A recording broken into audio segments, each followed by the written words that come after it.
So, let's talk about it. Today's news that NIS America is localizing The Legend of Heroes Trails of Cold Steel 3 is a lot of things, but surprising is not one of them. This has been something that people have speculated for over 2 years, ever since NIS America obtained the rights to localize Ys 8, before this game even came out in Japan. Then there was the fact that Nippon Ichi Software and Falcom announced a partnership last year when the Switch port of Ys 8 was announced, and that, once again, NIS America would be publishing that in the West as well. So everyone knew in the back of their minds, even if they didn't want to admit it, that the possibility of NIS America localizing the Trails games going forward was very real. That brings us to today.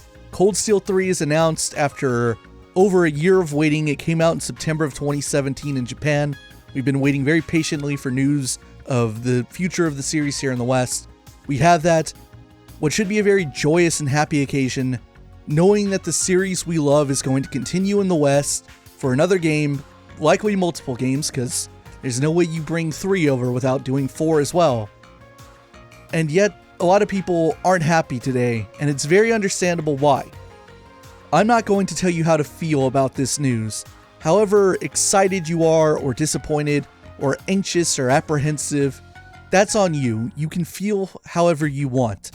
But I'll share a few thoughts, and I'll give you my feelings as well. Like I said, I was not surprised. This didn't catch me off guard. I was prepared for it. I've been prepared for it for a long time. But I'll admit that, yes, I was in the contingent that was a bit disappointed. And it's a strange feeling. I love this series very much, and I've waited for this day for over a year. And the day's finally here, and instead of wearing a big smile and being on cloud 9, I'm kind of a mixed bag of emotions right now. I'll say that I'm not bitter. I'm not angry at anyone or any company. I'm not going to make any outrageous claims like I'm not going to support this series anymore or anything like that.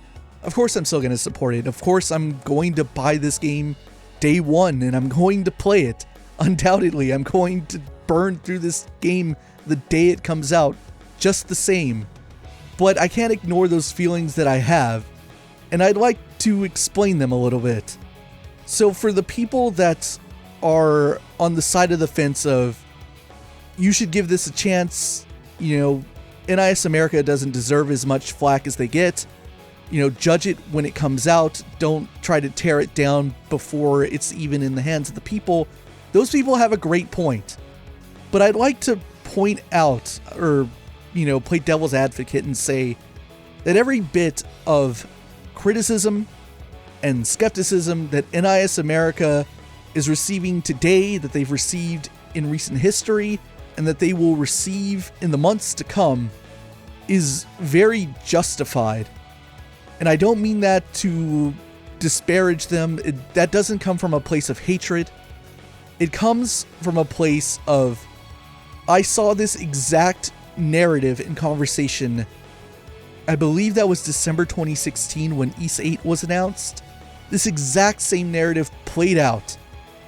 And NIS America had months, I believe 9 months, to work on that project and prove every hater, every critic, every doubter wrong, that they could handle that game when they had so many critics, and they proved all those critics and doubters and haters correct when they released that game. Ys 8 was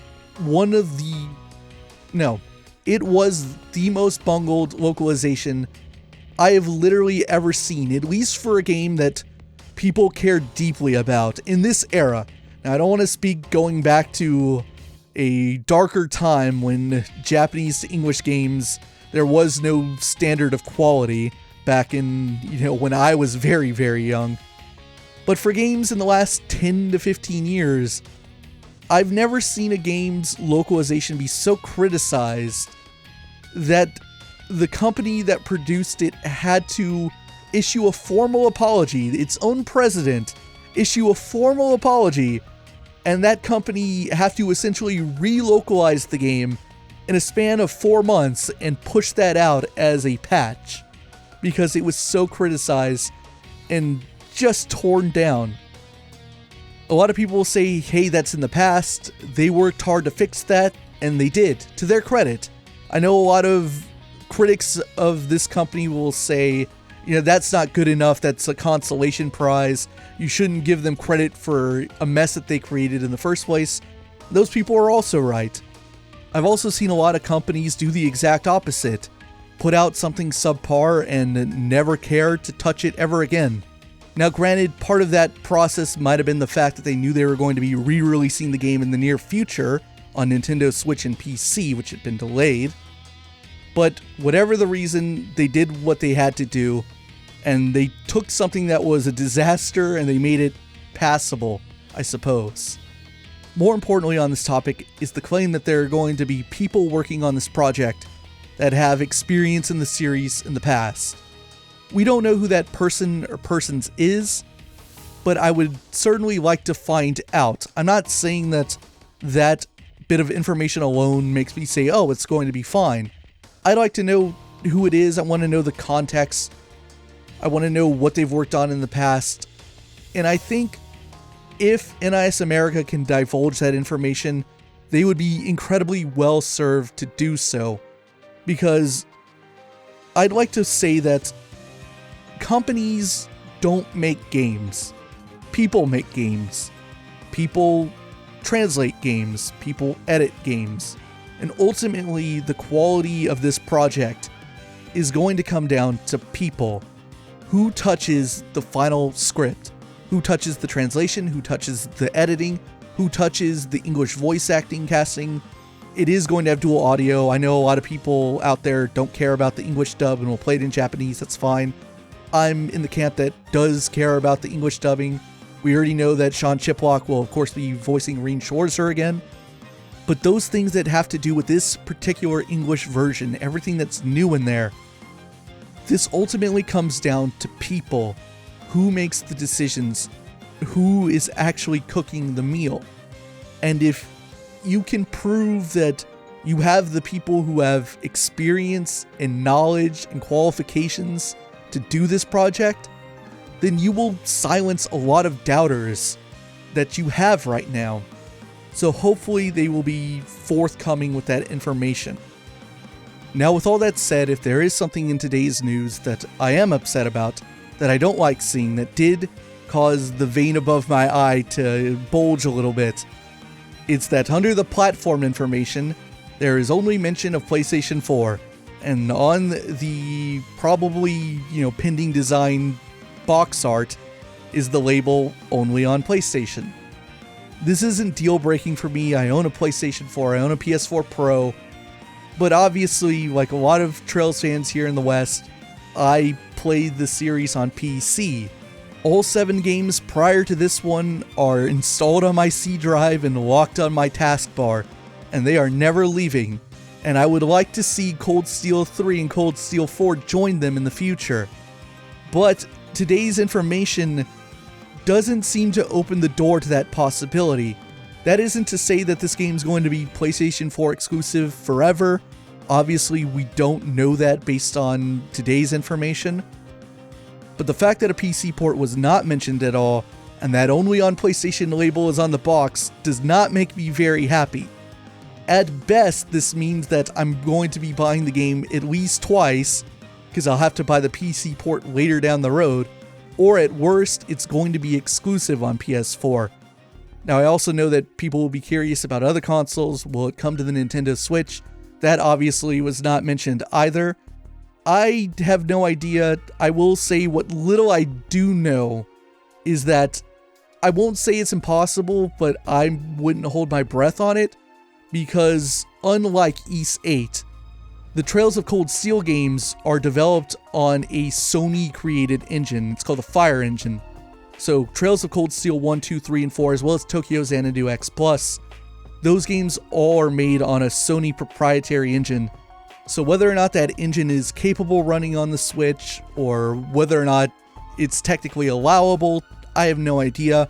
I believe there was some misinformation last year about Dragon Quest Builders, I believe. I don't know if it's the first or the second game, about whether that technically ran on that engine and that was getting ported to Switch, but then something came out later that kind of proved that there was not correct information out there in the public. I don't know.